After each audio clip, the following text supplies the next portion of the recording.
nous sommes là ce matin, c'est que nous avons pris encore la victoire contre et que Satan a pris cette défaite encore à travers cette semaine, tout ce qu'il a essayé de faire dans nos vies encore. Seigneur, merci encore pour cet instant que nous avons passé.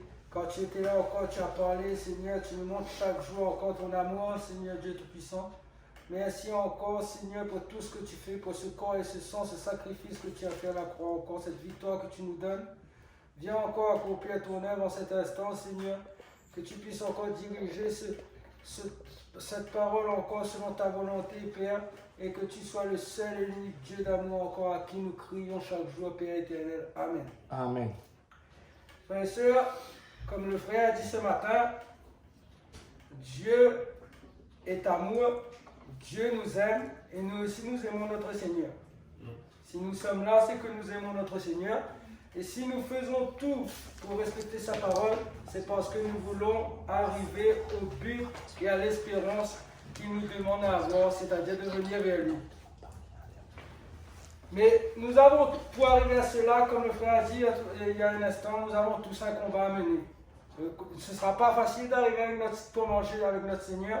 Nous avons tous un combat à mener. Il peut être la colère, il peut être, quel que soit le combat, Dieu sera avec nous si nous sommes dans son amour.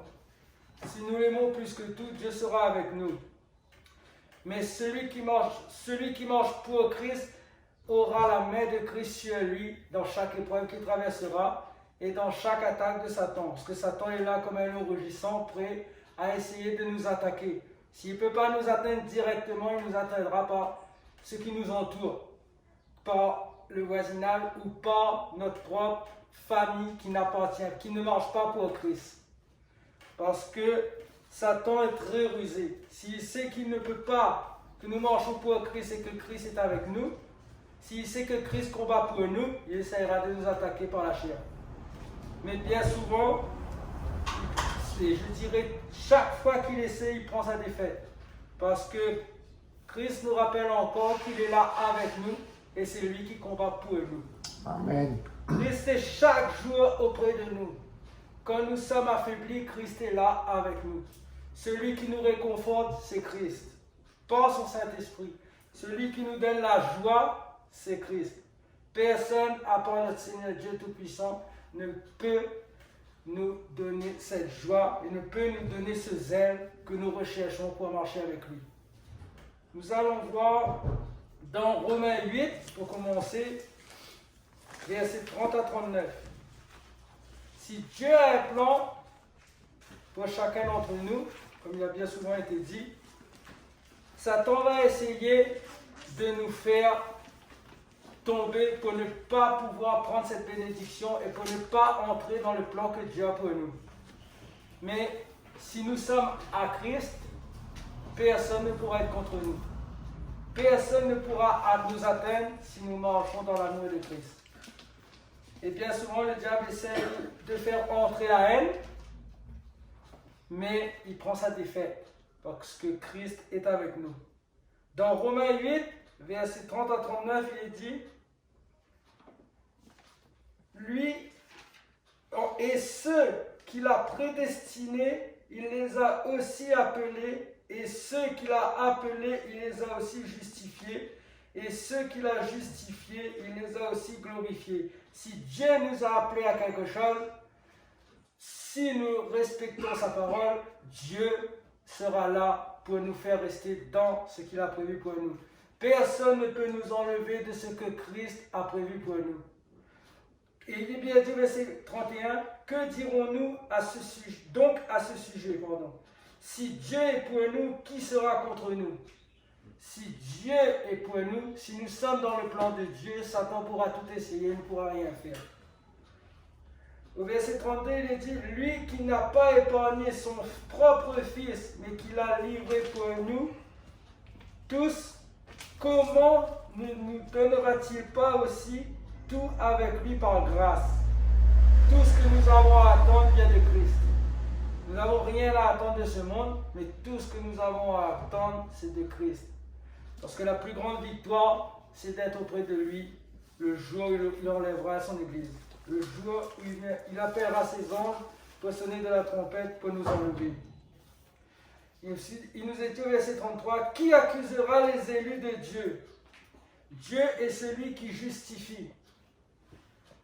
Qui condamnera? Le Christ Jésus est celui qui est mort, bien plus. Il est ressuscité, il est à la droite de Dieu, il intercède pour nous. Personne ne peut nous accuser dans ce monde, personne ne peut nous juger. Christ est le seul. Amen. Tout vient de Christ et Christ est le seul. Il est mort à la croix, il est ressuscité, il est un Dieu vivant. Personne ne peut nous condamner à part Christ. Il est le seul maître de notre vie. Au verset 35, il nous a dit, qui nous séparera de l'amour de Christ? La tribulation ou l'angoisse, ou la persécution, ou la faim, ou le dénouement, ou le péril, ou l'épée, selon qu'il est écrit. À cause de toi, l'on nous met à mort tout le jour. On nous considère comme des brebis qu'on égorge. Car je suis persuadé que ni la mort, ni la vie, ni les anges, ni les dominations, ni le présent, ni l'avenir, ni les puissances, ni les êtres d'en haut, ni ceux d'en bas, ni aucune autre créature ne pourra nous séparer de l'amour de Dieu en Jésus-Christ, pour notre Seigneur. Satan ne pourra jamais nous séparer de l'amour de notre Seigneur Jésus-Christ. Satan ne pourra jamais nous atteindre. Il va essayer, la Bible nous dit bien, nous serons insultés, nous serons mis en prison, nous serons amenés devant les tribunaux, mais Dieu intercédera pour nous. Jésus-Christ intercédera pour nous. Jésus-Christ nous donnera les mots, Jésus-Christ sera notre bouclier. Il est le seul qui peut tout pour nous. Personne ne pourra dans les épreuves. Bien souvent, quand nous traversons une épreuve, un combat, quand nous sortons de ce combat, il y a toujours un combat encore plus dur derrière.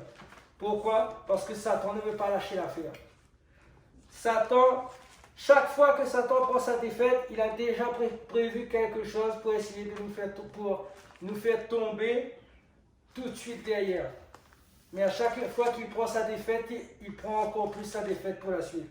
Parce que Christ est là, il veille sur nous et il nous prépare à chaque épreuve que nous avons à mener pour lui. Chaque fois que nous combattons, ce n'est pas pour nous, mais c'est pour l'amour de Christ que nous combattons. Amen. C'est pour l'amour qu'il a pour nous et que nous avons pour lui que nous combattons.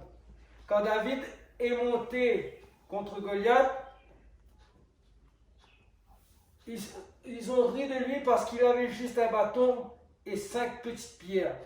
Mais Christ était avec lui. Il est parti combattre parce que Goliath s'est moqué de son Dieu qu'il aime plus que tout. David est monté et l'Éternel a agi. Il a suffi d'une pierre, tout le monde connaît cette histoire, il a suffi d'une pierre pour faire tomber ce géant de 3 mètres.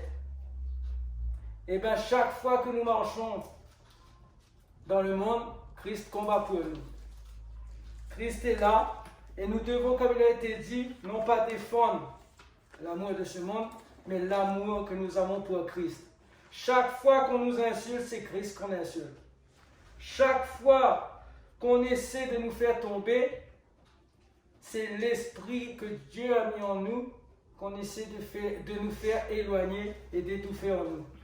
Mais Christ veille, le Seigneur Dieu Tout-Puissant est en sa main et il veille sur chacun de nous.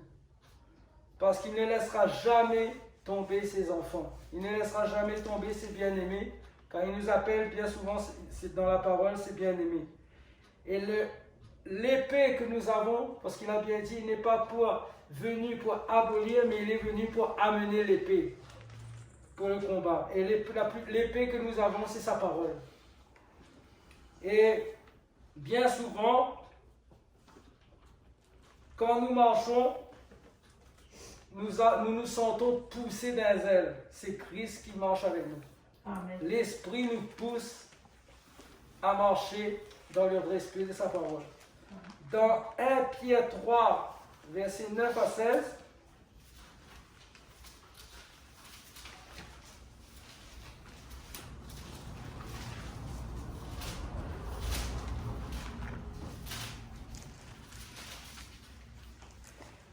La Bible nous dit que, comme il a été dit ce matin, nous sommes une famille.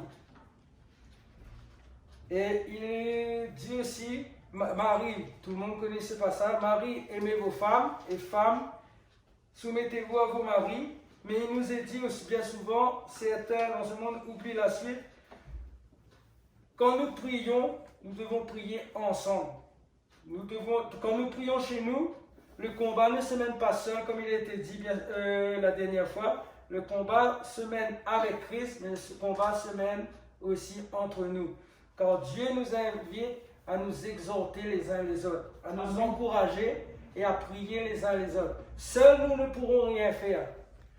Mais si nous sommes unis, la Bible nous dit que quand nous prions, nous devons prier seuls, mais que nous devons aussi avoir la prière fraternelle, la prière tous ensemble. Le combat ne se mène pas seul, encore une fois. Le combat se mène dans l'unité. Le combat se mène à deux. Même si nous ne sommes pas seuls, Christ est avec nous. Mais nous avons besoin les uns les autres pour mener ce combat contre les œuvres de Satan. Chaque fois que Satan prend sa défaite, c'est parce que nous sommes tous unis. Satan veut essayer d'amener la haine entre nous. Satan veut essayer d'amener la haine pour ce monde. Mais ce qu'il oublie, c'est que nous sommes une famille unie. Amen. Nous sommes unis par une seule et unique chose. Le Père, le Fils et le Saint-Esprit. Nous sommes unis par une chose, ce sacrifice qui a été fait à la croix pour nous racheter de nos péchés. Et chaque fois que nous sommes attaqués, il est difficile de fermer sa bouche. Parce que Satan sait que nous avons un tempérament, Satan sait quelle est notre faiblesse. Mais quand nous fermons notre bouche, Satan prend sa défaite et est humilié. Car que nous ne serons jamais humiliés par notre Seigneur. Nous serons élevés par Dieu pour lui. Mais Satan sera humilié. Satan prendra toujours sa défaite parce que Christ est avec nous. Et que nous sommes tous unis. Et ce qu'il essaie de faire encore jusqu'à maintenant, plus nous nous rapprochons du moment où Jésus reviendra, plus nous allons être persécutés et plus le combat sera difficile. Il nous a bien dit, ce qui va venir sera encore plus difficile que ce qui est passé. Mais nous n'avons pas à nous soucier de cela, parce que Christ est là et c'est lui qui combat, c'est lui qui prévoit toutes choses. Amen. Ce qui arrive parce que Christ le permet. Job a été attaqué par Satan parce que Christ a permis que cela arrive. Mais il n'est jamais tombé, et il a pris la victoire. Il a eu les bénédictions de Christ. Et Satan, comme d'habitude, a pris sa défaite. Satan est appelé à cela, à prendre chaque jour la défaite et mordre la poussière. Dans 1 Pierre 3, il nous est dit, au verset 9, « Vous, par contre, vous êtes une race élue, un sacerdoce royal, une nation sainte, un peuple racheté afin d'annoncer les vertus de celui qui vous a appelé des ténèbres à son admirable lumière. » Nous... pardon, excusez-moi. Excusez-moi. Non, c'est dans le 2, ça. Excusez-moi. Mais il montre bien que nous sommes élus. Dieu prévoit toutes choses. Merci Seigneur. Et il montre bien, pour continuer là-dessus, que nous avons été rachetés à la croix pour nos péchés et nous avons été élus et choisis par Christ. Et c'est ce que Satan essaie de nous faire, c'est qu'il veut nous faire tomber. Il veut nous éloigner de cette lumière que Christ a mis en nous et qu'il veut que nous soyons chaque jour de notre vie pour lui. Maintenant, dans 1 Pierre 3, verset 9 à 16, il nous est dit, « Ne rendez pas le mal pour le mal, ni insulte pour insulte. Au contraire, bénissez, car c'est à cela que vous êtes appelés, afin d'hériter de la bénédiction. » Nous sommes appelés à être des exemples. Bien souvent, nous avons dit. Et être l'exemple, là, il nous montre bien que pour être des exemples, nous ne devons pas rendre le mal pour le mal, insulte pour insulte, parce que c'est ce que Satan essaye de faire chaque jour dans nos vies. Il essaie de nous faire tomber par cela. Il nous est bien dit, ne rendez pas le mal pour ni insulte pour insulte, au contraire, bénissez, car c'est à cela que vous avez été appelés, afin d'hériter la bénédiction. C'est à cela que nous avons été appelés pour hériter, pour être dans le plan de Dieu et pour hériter de ce qu'il a à nous donner, des armes qu'il a forgées pour nous, pour le combat qui suit. Verset 10, il est dit, si en effet quelqu'un veut aimer la vie et voir des jours heureux, qu'il préserve sa langue du mal et ses lèvres des paroles trompeuses, qu'il s'éloigne du mal et fasse le bien, qu'il recherche la paix et la poursuive, car le Seigneur a les yeux sur les justes et les oreilles ouvertes à leurs prières. Mais la face du Seigneur se tourne contre ceux qui font le mal. Voilà pourquoi Satan essaie de nous faire tomber, parce qu'il veut que le Seigneur se retourne de nous. Il veut que la face de Dieu se tourne contre nous. Mais il ne pourra pas atteindre son objectif parce que chaque jour, nous sommes les élus de Dieu. Nous sommes appelés à marcher pour lui et à faire des œuvres pour lui. Au verset 13, il est dit, « Qui donc vous maltraitera si vous êtes zélés pour le bien? D'ailleurs, quand vous souffrirez pour la justice, heureux seriez-vous. Ne craignez pas ce que les hommes craignent et ne soyez pas troublés. La seule chose que nous avons à craindre, c'est la colère de Christ. La seule chose que nous avons à craindre, c'est Christ lui-même. Au verset 15, il est dit, mais sanctifiez dans vos cœurs le Seigneur Christ. Soyez toujours prêts à vous défendre contre quiconque vous demande raison de l'espérance qui est en vous, mais faites-le avec douceur et crainte, en ayant une bonne conscience, afin que la même où l'on vous calomnie, ceux qui diffament votre bonne conduite et en Christ soient confondus. Ceux qui nous insultent viendront nous demander pardon. Ceux qui insultent Christ viendront demander pardon. Mais le pardon, ils n'auront pas à nous demander nous, mais à demander à Christ. Parce que nous avons déjà pardonné, parce que Christ nous appelle à pardonner, à oublier ce qui s'est passé. Mais parce que Christ est le seul juge, c'est lui qui juge les injustes et c'est lui qui juge ceux qui continuent à faire le mal. Il est bien dit, malheur à celui qui insulte un roi de Dieu, parce que Christ veille sur chacun de nous. Amen. Au verset 16, il est dit, en ayant une bonne conscience, afin que là même où l'on vous calomnie, ceux qui diffament votre bonne conduite en Christ soient confondus. Si nous restons dans l'amour de Christ, nos ennemis ne sauront plus quoi faire pour nous faire tomber. Satan lui-même ne pourra plus agir pour nous faire tomber. Parce que nous sommes appuyés et soutenus par le plus grand qui puisse exister. Nous sommes soutenus par Christ lui-même. Et nous allons voir dans Apocalypse, nous montre bien que Satan ne va pas nous faire de cadeau. Dans Apocalypse 2, versets 10 et 11.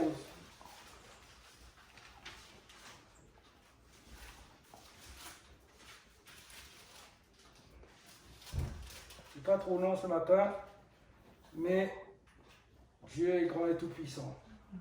Dans Apocalypse 2, versets 10 et 11, il est dit, « Ne crains pas ce que tu vas souffrir. Voici que le diable va jeter quelques-uns d'entre vous en prison, afin que vous soyez éprouvés, et vous aurez une tribulation de 10 jours. Sois fidèle jusqu'à la mort et je te donnerai la couronne de vie. Nous devons rester fidèles, même dans la tribulation, même dans les insultes, nous devons rester fidèles à la parole de Christ. Parce que nous avons une couronne de vie. Dieu nous a donné une couronne de vie. Christ nous a donné la couronne de vie et ce que Satan essaye de nous enlever, c'est cette couronne. Il veut nous enlever la victoire que Christ a mis en nous. Et au verset 11, il dit que celui qui a des oreilles écoute ce que l'Esprit dit aux églises. Le vainqueur ne sera point touché par la seconde mort. Satan veut qu'au jour où l'Église sera enlevée, nous restions ici, nous restons dans son monde. Mais ce matin encore, il a pris sa défaite. Parce qu'il pourra essayer de nous empêcher d'être ensemble, nous serons toujours ensemble. Amen. Parce que quand le corps ne peut pas être là, l'esprit est toujours avec. L'esprit est toujours avec nos frères et sœurs. Chaque fois que nous nous réunissons, nous sommes unis par l'esprit. Mais chaque fois que nous sommes éloignés, encore une fois, nous sommes quand même unis par l'esprit. L'esprit n'a pas de limite. L'esprit de Dieu n'a pas de limite. Il n'y a rien de plus grand que cette connexion que Dieu, le Père et le Fils nous a donnée. Ce grand consolateur qui est l'Esprit Saint. C'est lui qui nous donne à marcher pour Christ et c'est lui qui nous donne à prendre les bénédictions que Christ a à nous donner. Pour terminer, dans Matthieu 24, versets 9 à 10.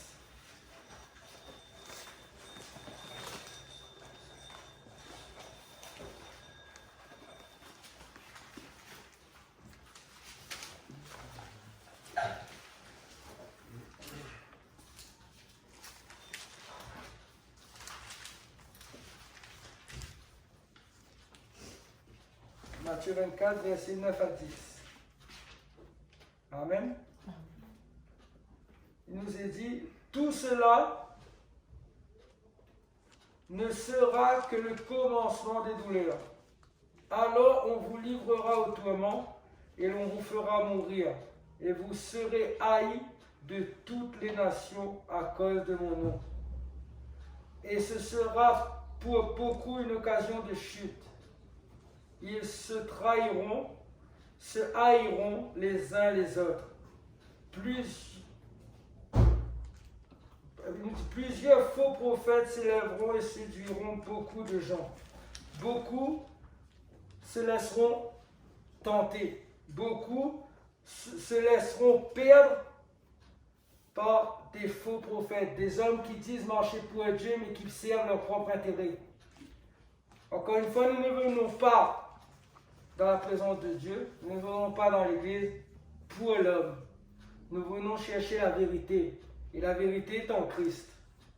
Nous allons être tourmentés parce que Satan ne veut pas que nous ayons la vérité. Satan ne veut pas que nous soyons corrigés et Satan ne veut pas que nous marchions pour notre Seigneur Dieu Tout-Puissant. Il ne veut pas que nous ayons les bénédictions. Nous serons haïs, mais nous ne devons pas haïr, nous devons aimer. C'est l'un des commandements, aimez-vous les uns les autres comme je vous ai aimé. Et nous devons, comme il a bien souvent été dit, aimer nos ennemis plus encore. Parce que c'est à cela que beaucoup tombent, parce qu'ils ne peuvent pas laisser l'amour de Christ agir en eux.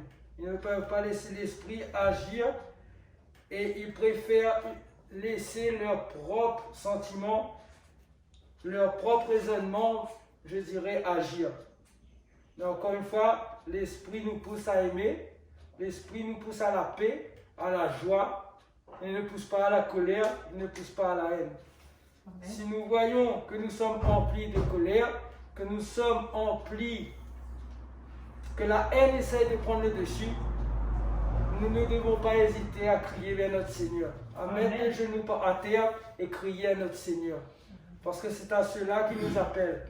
Seuls, nous ne pouvons pas mener le combat. Mais nous ne devons pas non plus avoir peur de demander à des frères et sœurs de prier pour nous.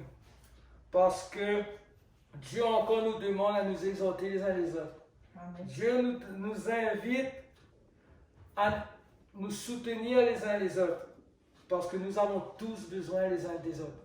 Nous faisons tous partie d'un corps, et Christ en est la tête. Mais c'est pour ça que nous devons empêcher que l'un des membres de ce corps qui marche pour Christ tombe et soit affaibli. Nous devons tous être renforcés, nous soutenir les uns les autres, car le seul médicament, c'est Christ. Amen.